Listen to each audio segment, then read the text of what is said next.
নমস্কার বন্ধুরা, আমি আবার চলে এসেছি নতুন একটা ভিডিও নিয়ে। ইনফরমেশন দিচ্ছি আপনাদের কাছে। সেটা হচ্ছে, ছেলে মেয়ে সবারই সুন্দর চেহারাটা বানাতে ইচ্ছে হয়, বিশেষ করে ফেস। তার জন্য কোনো কালারের ব্যাপার হয় না, সে শ্যামবর্ণ হোক, কালো হোক, ফর্সা হোক, যেটাই হোক।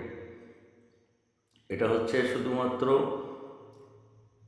গ্ল্যামারটা হচ্ছে আপনার, আমরা যে ভাবি যে কসমেটিক্স ইউজ করলে আমাদের বেশ সুন্দর দেখতে লাগবে, সেটা কিন্তু একদমই নয়। দেখুন, যদি আপনারা একটু পিছিয়ে চলে যান, ঠাকুমা, দিদিমা, পুরোনো দিনের যারা আছে তাদেরকে জিজ্ঞেস করেন, তারা তখন কি এত কসমেটিক্স ছিল? তারা এত কসমেটিক্স ইউজই করতো না, বেরোয়নি। অল্প কিছু ছিল, বোরোলিন, ভিকো, এরকম ধরনের কিছু আরও, যেগুলো হয়তো বন্ধ হয়ে গেছে, আমরা জানি না। তা ওই সব এখন যে কসমেটিক্সগুলো আপনারা ইউজ করছেন, ম্যাক্সিমামই পুরো কেমিক্যালে দিয়েই তৈরি।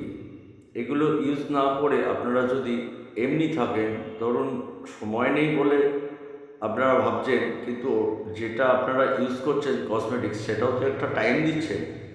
সেই টাইমের মধ্যে আপনি, যেমন আগেকার মায়েরা করতো যে শসার রস দিত, শসার রস দিয়ে মুখে মাখতো, বা আপনার কমলা লেবুর খোসা, যখন যেরকম, আপনি চিনির রস অনেকে মাখে, চিনি দিয়ে, ওটা স্ক্রাবের কাজ করে। এরকম যদি রাখেন বা নর্মাল রাখেন, বা আপনি বেসন মাখতে পারেন, এরকম রাখেন, আপনার স্কিনের উজ্জ্বলতা অনেক বেড়ে যাবে। আপনারা সেটা কল্পনাও করতে পারবেন না কতটা বাড়বে।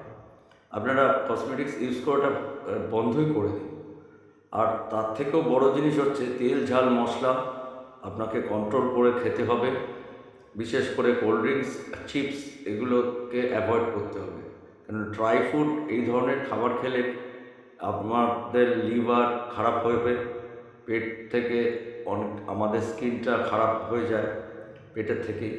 এগুলো যদি কন্ট্রোল করতে পারেন, আর যদি বেশি করে জল খান, তাহলে তো চিন্তাই করতে হবে না, গ্ল্যামার এমনিই ফেটে বেরোবে। এটা আপনাদের বললাম, এটা আপনারা অ্যাপ্লাই করার চেষ্টা করুন, তাহলে দেখবেন স্কিনের উজ্জ্বলতা অটোমেটিকই বেড়ে যাবে।